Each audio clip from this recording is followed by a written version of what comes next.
पंखा बनाने के लिए मिस्त्री घर पर आया हुआ था। घर पर महिला जो थी वो अकेली थी। उस अकेली औरत ने ही उसे बुलाया था। और अकेली महिला को देख करके दोस्तों अब जो मिस्त्री होता है वो उसके नट बोल्ट इस तरीके से ढीले करके जाता है कि फिर दोस्तों यहाँ पर वो महिला जो है गर्भवती भी हो जाती है। 28 साल की वो महिला थी और 25 साल के मिस्त्री के पास फोन करके कहती है कि भैया आप हमारे घर पर आ जाइए क्योंकि हमारे घर का पंखा खराब हो गया है, तो कब तक आइएगा। तो मिस्त्री कहता है कि भाभी मैं शाम को आ पाऊंगा, मेरे पास अभी फुर्सत नहीं है। तो वो कहती है कि ठीक है आना जरूर। और फिर दोस्तों शाम को जब वो मिस्त्री घर पर आता है तो फिर उस समय महिला का जो पति था वो अपने दोस्त के बारात में गया हुआ था, रात भर वहीं पर रुकने वाला था। और फिर उसके बाद जैसे ही मिस्त्री घर पर आता है तो देखता है कि जो महिला है वो घर पर अकेली है।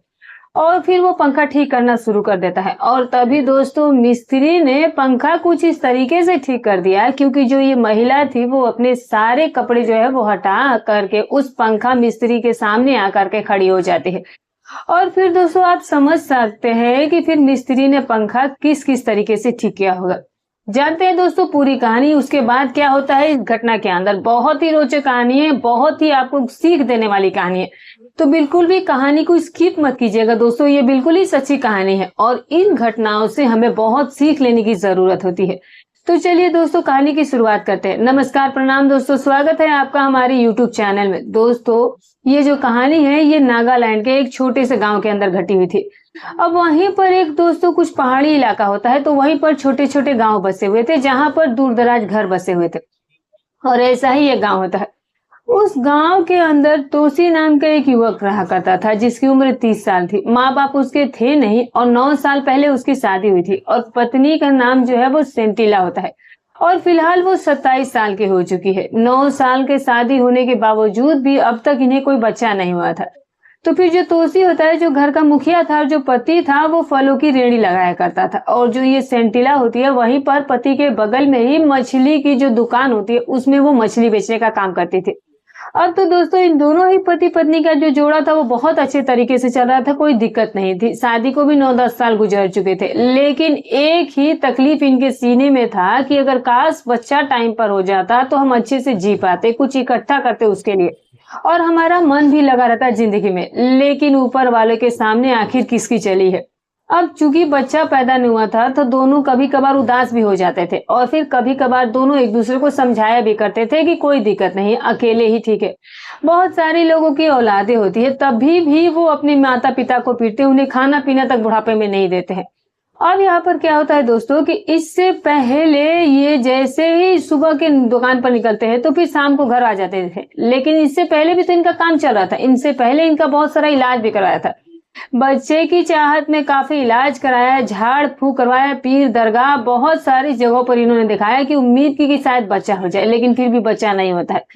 और फिर इसके बाद ये लोग धैर्य रह करके आराम से जिंदगी गुजार रहे थे। लेकिन जो पत्नी थी वो यही सोचती है कि शायद कहीं पति में ही कोई दिक्कत नहीं है और फिर ले जाकर के अपने पति को डॉक्टर दिखाती है। और फिर पति जब डॉक्टर जब पति का चेकअप करता है तो वो बताता है कि आपके पति में ही दिक्कत है, आप में कोई दिक्कत नहीं है। और उस पति से डॉक्टर कहता है कि कोई बड़ी दिक्कत नहीं है, बस आप अच्छा खान पान कीजिए और कुछ मैं दवाइयां देता हूँ, इनसे आप बिल्कुल ठीक हो जाएंगे, ऐसा कोई ज्यादा बड़ी समस्या नहीं है। अब डॉक्टर ने सिर्फ बेवकूफ बनाया था या सच में ही थोड़ी बहुत कसर बाकी थी वो तो पता नहीं, लेकिन अब यहाँ पर ये तो कंफर्म हो गया था कि पति के ही अंदर कमी थी और वो कुछ दिनों के बाद ठीक हो जाएगी, कुछ दवाइयां वगैरह खाने से, अच्छी डाइट लेने से। अब दोस्तों कुछ दवाइयां भी डॉक्टर ने दे दी थी और उन दवाइयों को लेकर के ये लोग घर पर आ जाते हैं। अब यहाँ पर क्या होता है दोस्तों कि काफी दिनों तक वो दवाइयां खा रहा था लेकिन अभी भी कोई फर्क नहीं पड़ रहा था और ना ही बच्चा और ना ही पत्नी जो है वो गर्भवती होती है और ना ही वो माता पिता बन रहे थे। अब यहाँ पर बहुत ही रेयर कंडीशन होती है। अब जो पत्नी होती है वो बहुत दुखी हो जाती है कि आखिर पति की कमी कब दूर होगी, कब मेरा पति जो है वो ठीक हो जाएगा। लेकिन फिर वो अपने एक में सोचने लगती है कि अगर मैं बच्चा किसी और से पैदा करवा लूं, किसी और के साथ मैं जब वैसा रिलेशन बना लेती हूँ तो फिर उसके बाद जब बच्चा होगा तो मैं पति को बता दूंगी कि उनका ही बच्चा है, तुम ठीक हो गया हो। अब तो दोस्तों ये ऐसा ही प्लान बना लेती है कि ऐसा ही बात बन सकती है वरना तो हमारी उम्र ही निकल जाएगी और फिर बाद में पता नहीं बच्चे होंगे या नहीं होंगे। और फिर अब यहाँ पर ये बच्चा जो है वो किसी दूसरे से पैदा करने की पूरी प्लानिंग कर लेती है। लेकिन दोस्तों इसकी यहाँ पर हिम्मत नहीं हो पा रही थी क्योंकि इसे बदनामी का भी डर था। कोई इसके पति को आकर बता देगा तो फिर इसकी क्या इज्जत रह जाएगी, या फिर आस पड़ोस में पता चल जाए तो क्या इज्जत रह जाएगी। और इसी बदनामी की वजह से ये किसी से कुछ भी नहीं कह पा रहे थे। आस पड़ोस में घर भी दूर दूर बने थे, उनसे भी ये नहीं कह पा रही थी, उनसे भी कहने की इसकी हिम्मत ही नहीं हो रही थी।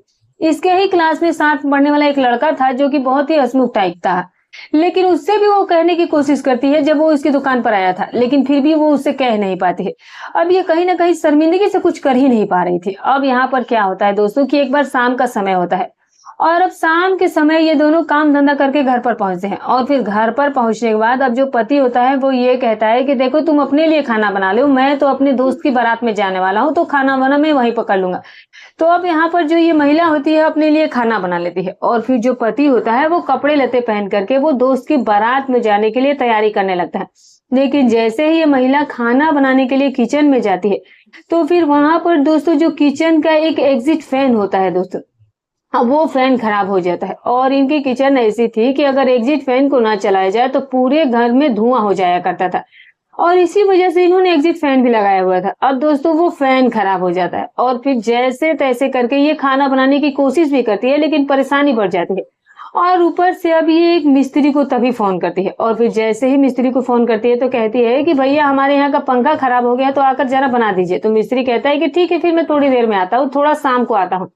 और इतने में इसका जो पति है वो तैयार होकर के बारात में जाने के लिए निकल जाता है और फिर उसके बाद जो मिस्त्री होता है वो इसके घर पर अपना सारा चीज लेकर के पहुंचता है, पूछता है कि कौन सा पंखा है, तो वो बताती है कि एग्जिट फैन है। और फिर उसके बाद मिस्त्री उस पंखे को खोलने लगता है और उसे बनाने लगता है, कहता है कि भाभी जी लगता है कि कुछ हो गया है तो मैं ठीक कर देता हूँ। और फिर उसके बाद दोस्तों वो जो महिला होती है वो क्या करती है कि जिसे बच्चे की बहुत ज्यादा चाह थी, तो और ये आज सोचती है कि आज तो बहुत मौका है क्योंकि मिस्त्री दूसरे गांव का है और अगर इसके साथ मैं वक्त बिताती हूँ तो मुझे बच्चा होने वाला हो जाएगा और ये किसी से कहेगा भी नहीं, वैसे भी दूसरे गांव का है तो बात दूर के ही दूर रह जाएगी। और फिर ये महिला क्या करती है कि अंदर जाती है और फिर सारे कपड़े अपने बदन से हटा देती है और फिर उतारने के बाद ये मिस्त्री जहां था वहां पर आ जाती है और फिर मिस्त्री के सामने बिना वस्त्र के ये खड़ी हो जाती है। अब मिस्त्री को जो देख करके जो उसके हाथ में पेचकस था वो कांपने लगता है और फिर वो किसी चीज को सही नहीं कर पा रहा था, इसकी ओर देखता और अपने काम की ओर देखता, कहता कि भाभी जी ये क्या है। अब इतने में ये बोल पड़ती है कि देखो मैं तुम्हें एक बात बताना चाहती हूँ कि मुझे बच्चा नहीं हो रहा है और मेरे पति में थोड़ी बहुत कमी है और अगर तुम मेरा साथ देते हो तो मुझे मैं माँ बन सकती हूँ और मेरी लाइफ जो है वो वापस से पटरी पर आ जाएगी, बस किसी से कहना मत और मैं भी किसी से नहीं कहूंगी। अब ये बात सुनकर के दोस्तों जो मिस्त्री होता है उसे बहुत अच्छा मौका मिल गया था। महिला भी देखने में काफी खूबसूरत थी और ऊपर से वो सामने से ऑफर दे रही कि किसी से कहना मत। तब वो ये सोचता है कि क्यों ना यहाँ पर अब कांड कर ही दिया जाए और फिर उसके बाद वो कहता है कि ठीक है भाभी जी मैं इतना कर दूंगा, इसमें कौन सी बड़ी बात है।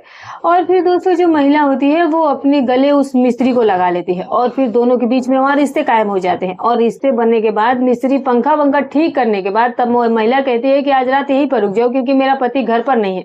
तो फिर वो वहीं पर रुक जाता है। पूरी रात भर इन दोनों का रंगारंग कार्यक्रम चलता है। सुबह होते ही मिस्त्री अपने घर चला जाता है और अब तो ये महिला जो है वो मिस्त्री से कई बार मिलने लगी थी, कई बार दुकान से जल्दी घर पर आ जाया करती थी पति से ये कह करके मेरी दुकान को तुम संभालो मैं खाना बनाती हूँ जा करके, और ऐसे ही बहाना बना करके वो घर आ जाया करती और फिर उस मिस्त्री को फोन करके इसको घर पर बुला लिया करती और इससे इनसे ये जाकर के दोनों मिलते थे क्योंकि महिला को किसी भी हाल में मां बनना था।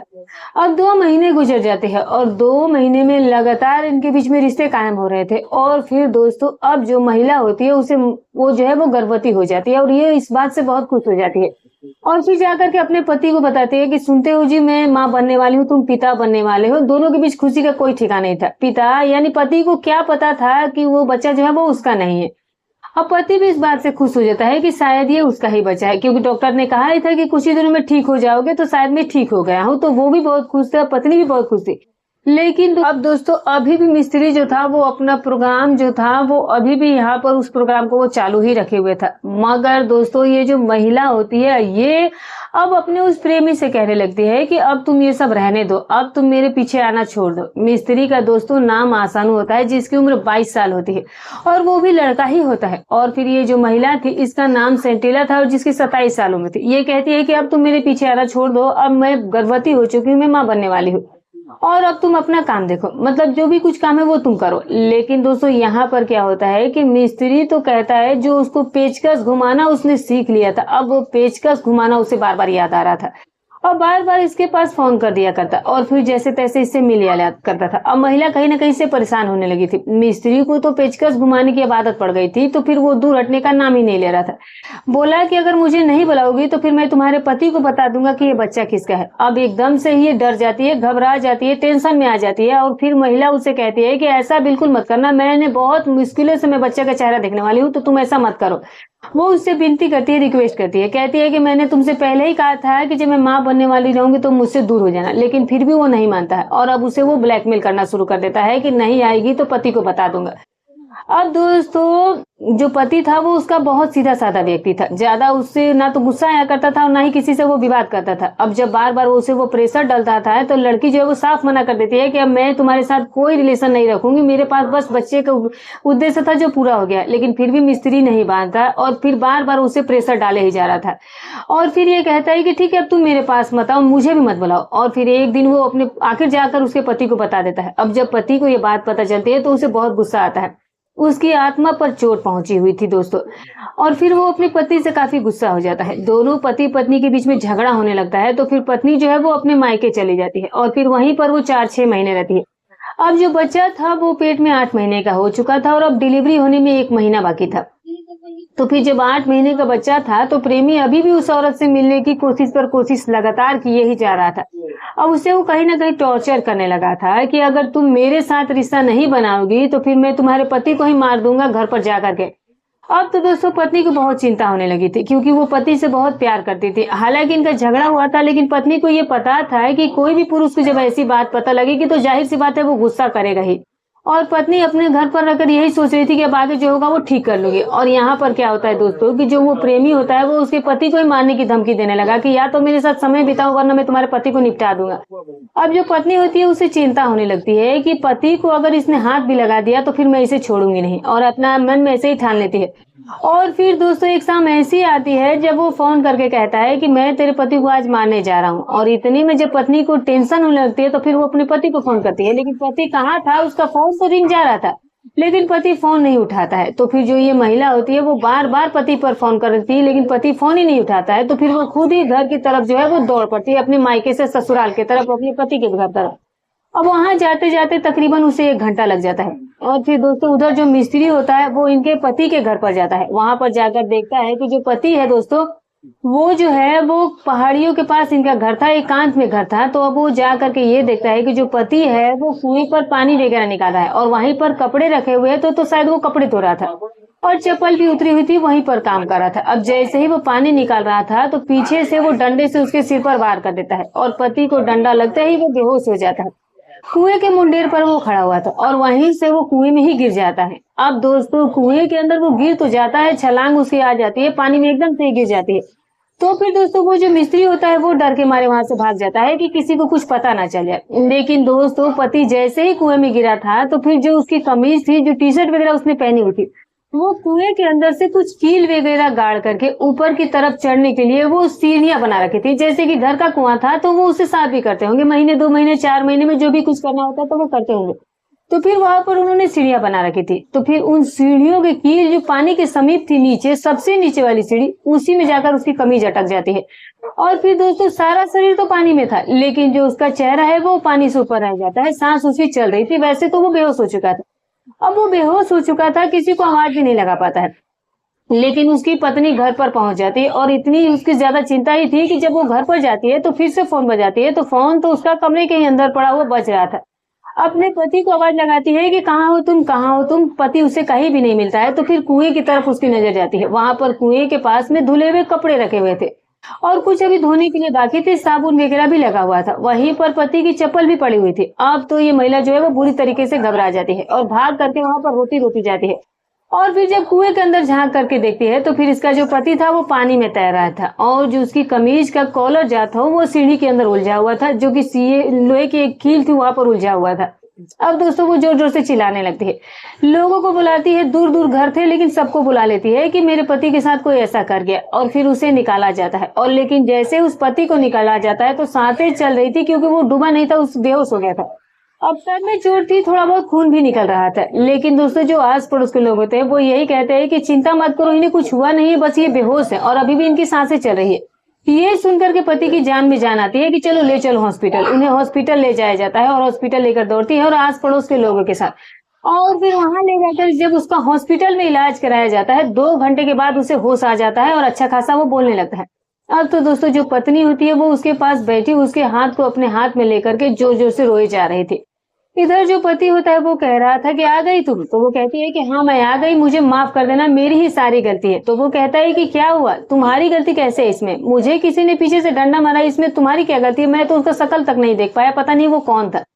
अब दोस्तों पत्नी अपने पति को सारी सच्चाई बताती है कि वो वही मिस्त्री था जिसके साथ मेरा संबंध रहा था और जिसके बच्चे की मैं माँ बनने वाली हूँ, और मुझे माफ कर दो, वो मुझे कई दिनों से धमकी भी दे रहा था। मैं जब तुमसे लड़ाई करके मायके चली गई तो मैं एक दिन में जब उसके बहकावे में नहीं आई, अपने मायके में रही और मैंने उसे फिर दोबारा टच नहीं होने दिया। बस बच्चे के ही चाहत में मुझसे गलती से ये काम हो गया था और फिर उसके बाद मैंने उसे अपने पास तक नहीं आने दिया। लेकिन उसने ये धमकी दी कि मेरे पति को वो जान से मार देगा। तब मुझे बहुत चिंता हुई और फिर मैं दौड़ करके जब घर पर आई तो तुम पानी में ही पड़े हुए थे और फिर तुम्हें मैं कैसे कैसे निकलवा कर यहाँ पर लाई हूँ। और तो ये बात सुन करके पति बहुत शॉक्ड हो जाता है कि यार देखो, अलग रह रही थी, मेरे से झगड़ा करके भागी थी, लेकिन फिर भी इसका मेरे प्रति कितना प्यार है। और दूसरी बात, वो मिस्त्री से बच्चा ठहरने के बाद और मायके जाने के बाद वो उससे मिली भी नहीं है, वरना तो वहां मैं भी देखने वाला नहीं था।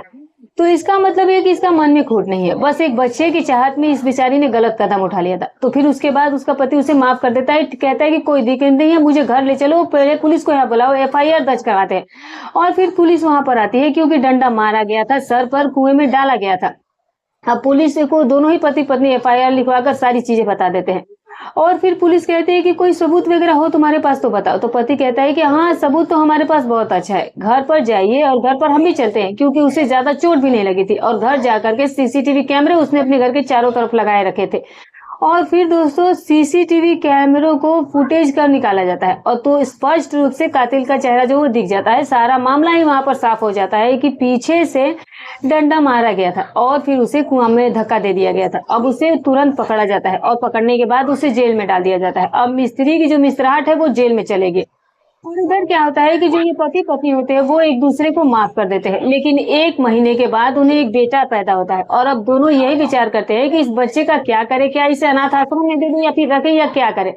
लेकिन पत्नी कहती है कि देखिए जी, ये बच्चा है उस मिस्त्री का भले, लेकिन बच्चे के अंदर आधा जो वो हिस्सा मेरा भी है, मेरा शरीर में से ये पैदा हुआ है, मेरे शरीर में ये पला हुआ है, तो बच्चे को हम रख लेंगे तो कोई बुरा बात नहीं है। तो फिर पति जो है वो पत्नी की तरफ देखता है और फिर कहता है कि चलो ठीक है, फिर इसे रख लेते हैं, अपना बच्चा ही मानते हैं और अब इसकी परवरिश अच्छे से करेंगे। और उसके बाद दोनों पति पत्नी यही डिसीजन लेते हैं कि बच्चों को हम लोग रखेंगे। और अब वो मिस्त्री जेल में चला जाता है। इस तरीके से दोस्तों यहाँ पर ये कारनामा हुआ था। और कोई और पति होता है तो शायद बच्चे को बिल्कुल नहीं रखता और शायद बच्चे की वो हटवा ही देता पहले ही। लेकिन यहाँ पर परेशानी ये भी थी कि इन्हें बच्चे ही नहीं हो रहे थे, तो शायद इन दोनों ने यही सोचा कि चलो अब हो तो गया कम से कम, और जो अपराधी है उसे भी सजा मिल गई थी उसके किए के। वरना दोस्तों वो मिस्त्री अगर वहीं पर रुक जाता, कुछ नहीं करता, तो बच्चे का पता भी नहीं चलता और ये दोनों पति पत्नी भी खुश रहते और वो भी अपनी जिंदगी में खुश रहता। लेकिन उसको चूल मची हुई थी, उसे तो अब सारी चीजें करने की आदत लग गई थी, तो अब उसे रहा ही नहीं जा रहा था, उसको कांड करना ही था। और फिर ऊपर से उसने इंसान को भी मारने की कोशिश कर दी। अगर ये डूबता तो ये मर ही जाता, लेकिन वो डूबता नहीं है क्योंकि उसके ऊपर वाले का कहीं ना कहीं हाथ था, तभी वो बच गया था। और वो कलर उसका जो है वो फंस जाता है और वो पानी में जा ही नहीं पाया था। तो दोस्तों ऐसा भी कभी कभी हो जाता है। तो दोस्तों इस कहानी से थोड़ा सीखने को यही मिलेगा कि बहुत सारी औरतें जो है वो कुछ ऐसी भी होती हैं जिनको बच्चे पैदा नहीं होती है तो पता लगता है जबकि पति में कमी है, तो कोशिश वो यही करती है कि बच्चा जो है उन्हें कैसे भी बस मिल जाए। अब दोस्तों आजकल जो टेक्नोलॉजी चली हुई है, जैसे मशीन वगैरह, IVF, ये जो भी मशीनरी, जो भी साइंस चला हुआ, देखिए इनको तो कुछ लोग मानते ही नहीं है, कहते हैं कि ये सब चीजें बकवास है, भला ऐसे कैसे हो सकता है। तो इनको नहीं मानते हैं तो फिर वो यही सोचते हैं कि इनमें खर्चा भी बहुत ज्यादा आ जाता है, तो फिर वो यही सोचते हैं कि क्यों ना सस्ते में ही निपटा लिया जाए और पता भी रहेगा कि बच्चा किसका है, तो फिर इस रास्ते को ही अपना लेते हैं। कुछ लेडीज ऐसी भी है जो चोरी छुपे ये काम कर बैठती है और कई बार तो पतियों को पता भी नहीं चलता, वो बच्चे भी बड़े हो जाते हैं। और कभी कोई केस होता है, जैसे कोई बच्चा बड़ा होकर के चोर बन गया या फिर किसी केस में फंस गया, अब वहां पर दोस्तों या फिर उसकी मौत हो गई या माँ बाप की मौत हो गई, तो जमीन वगैरह नाम होने के चक्कर में जब DNA वगैरह किया जाता है आज के दौर में, तब जाकर के पता चलता है ये बच्चा उसका था ही नहीं, बल्कि वो तो कहीं और से ही आया हुआ था। तो दोस्तों ये रही कहानी।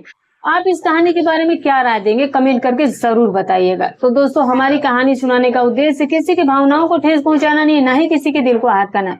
बस केवल आपको सतर्क करना है, आपको जागरूक करना है। तो फिर मिलूंगी कल एक और नई घटनाक्रम के साथ। तब तक अपना और अपने परिवार